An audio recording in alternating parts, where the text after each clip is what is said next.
Bom dia, meus amados irmãos, que a graça, que a paz do Senhor chegue aos nossos corações através de Cristo, nos abençoando de maneira que continuemos a crescer no conhecimento e na graça do Senhor. Amados, hoje, segunda-feira, vamos aqui dar continuidade à nossa lição bíblica diária, continuidade à nossa lição que iniciamos ontem, lição 26 de Isaías, o Espírito de Deus derramado. Ontem nós vimos claramente, que o verso começa com uma promessa de que Deus derramaria o seu Espírito sobre o seu povo para que o seu povo fosse fértil, espiritualmente falando, E vimos na primeira pergunta de ontem que o Senhor traz uma palavra de juízo à liderança religiosa, principalmente, política e religiosa, que estava buscando o Egito para fazer um pacto, uma aliança, contratá-los, pagá-los, para que eles pudessem protegê-los de nações inimigas, Eles confiaram mais nos egípcios do que em Deus, porque os egípcios tinham muitos homens, muitos cavalos, muitos carros de guerra, e aí eles foram buscar os egípcios, mas numa clara demonstração de que eles não confiavam mais no Senhor Deus, no Deus de Israel. É como se na cabeça deles Deus os tivesse abandonado, Deus tivesse silenciado e tal, Na cabeça deles Deus já não mais podia ajudá-los. E agora eles acreditavam que somente a força dos homens poderiam ajudá-los. E aí buscaram os egípcios, Vimos também na segunda pergunta de ontem, disse que uma resposta a essa atitude dos líderes e do povo também, claro. O texto diz que o Senhor é sábio e ele sabe fazer como a desgraça vir sobre aqueles que transgridem a sua vontade, a sua lei, a sua legislação.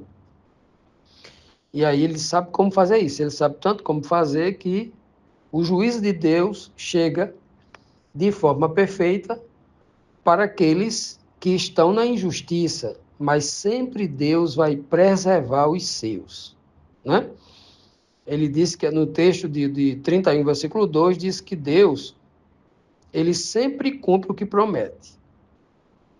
Ele nunca vai fazer injustiça. O que ele promete, no dia e na hora certa, vai acontecer, Ele disse que ficaria contra os que praticavam mal, contra todos as pessoas que ajudavam outras pessoas perversas, Os cúmplices, os cooperadores, da maldade. E como o mundo tem mais cooperadores de pessoas que fazem o mal do que propriamente pessoas fazendo mal. Existem muitos cooperadores, Pela cegueira, pela ignorância, mas principalmente pela maldade também que há em seus corações. Todo cooperador do mal é mal também. Não tem como fugir disso. É a palavra de Deus que nos deixa essa mensagem muito clara, E hoje, na terceira pergunta da nossa lição, nós temos aqui o seguinte questionamento. Que sabe a conclusão o profeta Isaías chega sobre o Egito e como ele compara isso com a grandeza de Deus, a comparação do Egito com a grandeza de Deus. Como é que ele faz isso? O texto está em Isaías 31, 3, que diz assim: os egípcios não são deuses, eles são apenas seres humanos, e os seus cavalos não são apenas, melhor dizendo, os seus cavalos são apenas animais mortais, não são espíritos imortais. E quando o Senhor levantar a mão para castigá-los, todos cairão mortos de uma só vez. Tanto o Egito, a nação forte, como Judá, a nação fraca. Veja que constatação é feita e de forma simples, clara, objetiva, direta, para o povo de Israel, para o povo judeu, especificamente lá em Jerusalém, Isso que Isaías está dizendo, todos eles sabiam. Agora, a pergunta é, Por que é que Deus faz questão de repetir o óbvio para eles? Por que Deus pede que as pessoas abram a boca e confessem coisas simples que ele já sabe, sendo ele onisciente? Porque ele fala muitas coisas óbvias para que aquilo sirva de testemunho para absolver o santo na hora certa e o testemunho para, obviamente, condenar aqueles que rejeitaram a verdade e a justiça também na hora certa.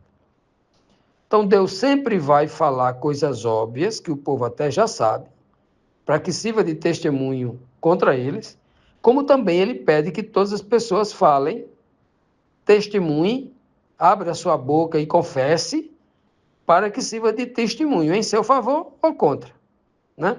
Isso é muito importante. E aí nós vemos aqui, meus amados, que ele começa fazendo uma constatação. Ei, pessoal, atenção, né? É mais ou menos assim na linguagem de hoje, né? A gente diria assim, ei, psiu, presta atenção, acorda, olha o óbvio. O povo do Egito não são deuses. Eles não são deuses, não são imortais, nem os seus cavalos são imortais. Eles até pregam que são seres espirituais de um Deus poderoso, de um Deus Ra, que morreu, mas está vivo, que opera em favor deles, que eles morrem, mas não morrem, vão para um lugar superior e tal. Eles pregam até isso.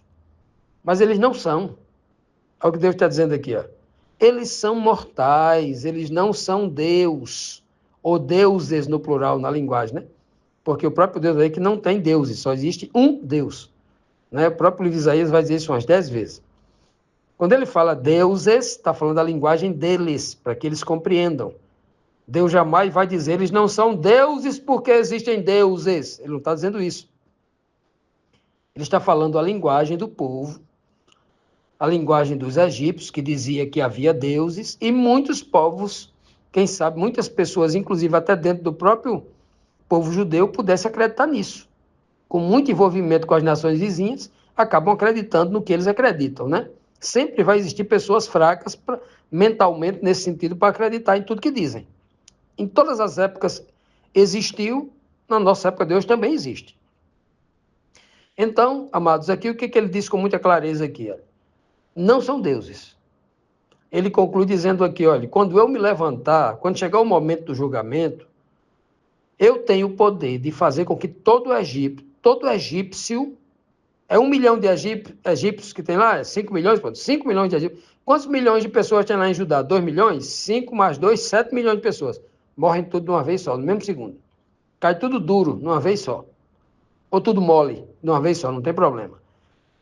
O Senhor está dizendo, eu tenho poder de tirar o fôlego de vida que eu dei a eles num segundo, assim, todos morreram de uma vez só. Eles não são deuses, Deus sou eu.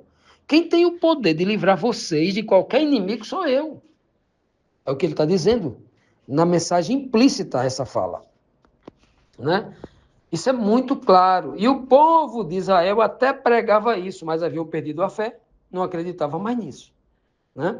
E aqui nós temos claramente quando Deus diz assim, o povo do Egito, nação forte, povo de Judá, nação fraca. Deus não está dizendo que há nação forte nem fraca. Para Deus todo mundo é igual.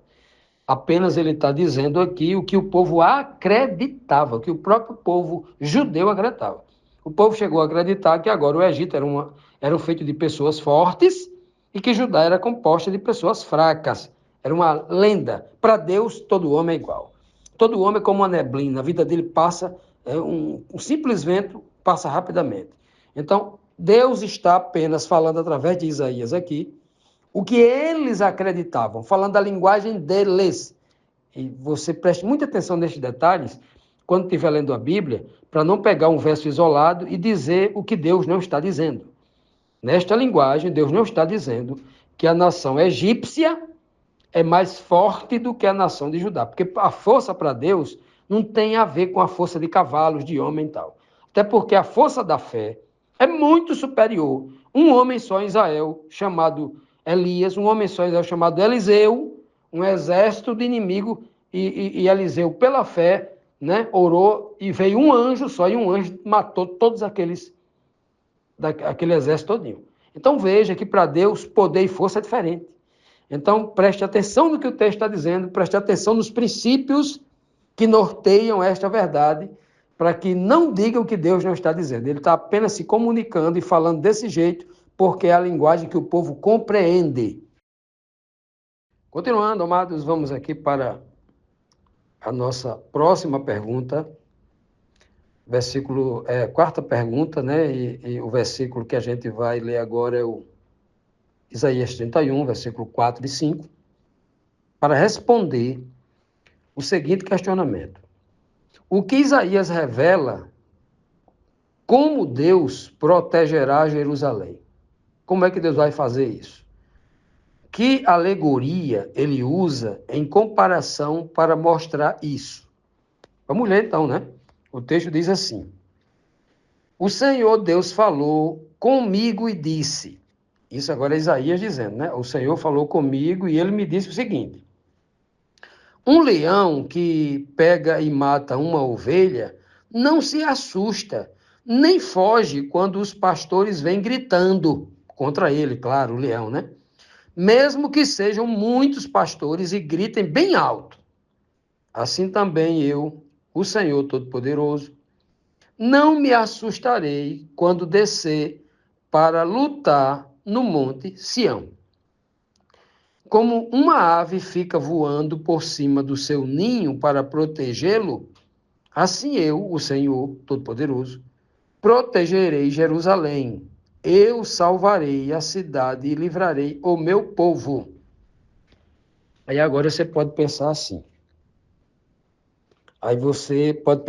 Agora deu um nó na minha cabeça. E você tem todo o direito de pensar assim. E é por isso que muitas pessoas que fazem estudos apressados, tanto judeus quanto cristãos, presos à letra morta, não vão entender quem é o povo de Deus que ele está falando aqui. Para o judeu, é a nacionalidade judaica, é a etnia judaica, é o país de Israel, é povo de Deus. Todo mundo que é judeu de nascimento, que tem o seu DNA, né?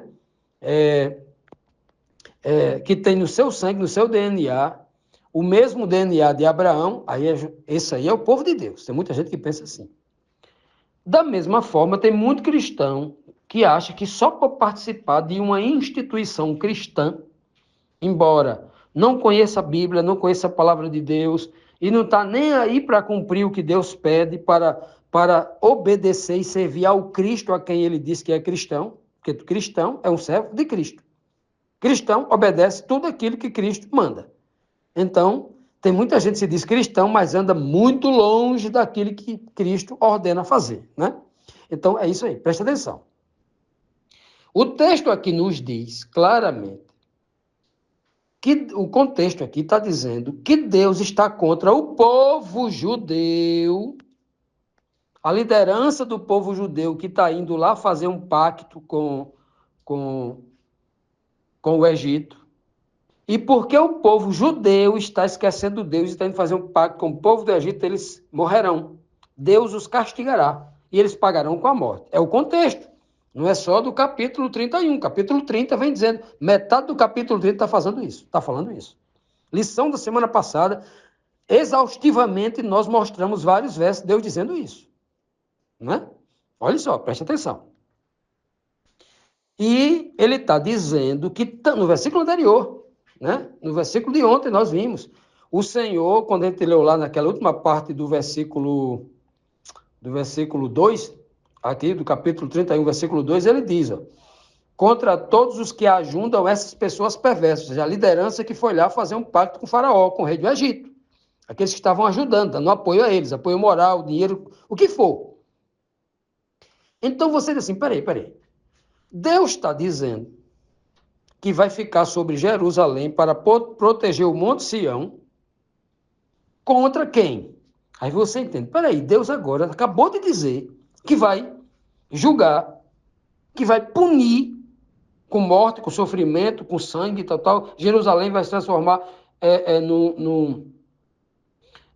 num altar de sacrifício repleto de sangue, seus muros serão derrubados, será destruída. Peraí, aí Deus está dizendo agora que vai proteger Jerusalém. Esse Deus aqui está de brincadeira, Isaías está ficando doido. O que é que Isaías está querendo? Isaías está querendo me deixar maluco, é? Ah, aí está o problema daqueles que não prestam atenção ao texto, que não examinam a Bíblia com o espírito, mas a letra morta, fazendo a Bíblia cheia de contradição. Diz uma coisa no canto, diz outra no outro. Não. O tempo todo Deus já vem deixando claro, nos capítulos do 5 até o 15, ele deixa bem claro, que ele está falando aqui que não vai proteger todo o povo judeu. Não. A linguagem aqui, Jerusalém, meu povo, fala-se de uma linguagem espiritual. Ele fala de um remanescente, de um restinho. Ele não vai proteger os judeus que estão em apostasia, que estão em idolatria, que abandonaram ele para confiar no rei do Egito. Esses não protegem. Por isso que toda nação judaica não é povo de Deus. Por isso que todos os cristãos não são povo de Deus. Dentro do cristianismo tem uma pequena minoria que é verdadeiramente povo de Deus, que examina a palavra corretamente, que vive o que a Bíblia manda. Dentro do judaísmo, todos não são povo de Deus.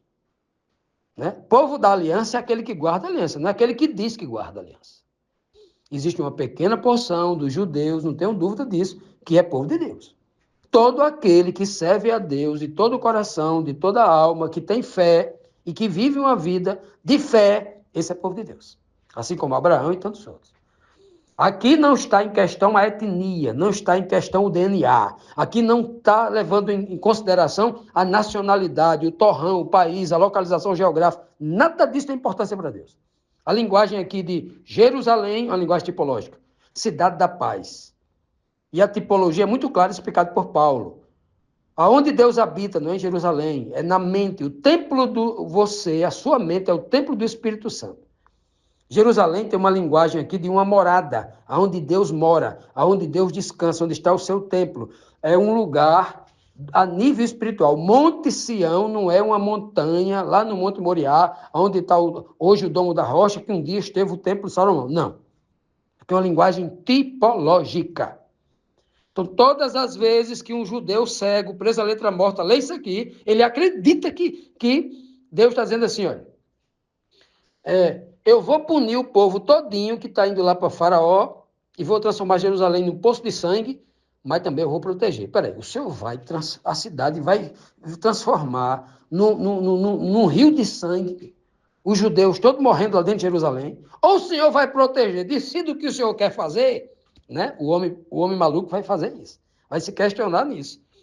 Mas o texto é claro, ele já deixou em princípios que ele revelou anteriormente pela boca do próprio Isaías, que ele disse, ele está se referindo a um remanescente, é só um restinho. Quando o rei Nabucodonosor cumpriu esse juízo, invadindo Jerusalém, quem ficou só em Jerusalém, quem escapou, foi um povo pobre. Ficou com Jeremias, eles não morreram. Nabucodonosor não os matou, mas os libertou. E eles herdaram aquelas ruínas, as vinhas e o que tinha lá, eles ficaram com tudo. Por isso que Deus diz no contexto aqui de Isaías que ele protegerá os pobres, o seu povo que foi explorado pelos líderes religiosos. Esse ele vai recompensar. Olha que beleza, olha que maravilha é a palavra de Deus. Tem gente aí se apegando à letra morta, se apegando às questões, nem presta atenção que o Deus que acabou de falar, né? Aí eles preferem usar só uma parte do texto, onde Deus fala, eu vou proteger Israel. Mas quem é Israel? Quem é o meu povo que ele está falando aqui? Né? Se no mesmo texto ele está dizendo que vai destruir Israel, que vai destruir não Israel, mas a liderança religiosa dos judeus, dos levitas que estavam ali conduzindo o povo à apostasia. E todo o povo que estava com eles, apoiando, crendo no que eles estavam fazendo, também seriam destruídos. Que Deus abençoe e dê sabedoria a cada um para entender o que a Bíblia diz e não o que a tradição dessas instituições estão dizendo e alienando a cabeça de muita gente.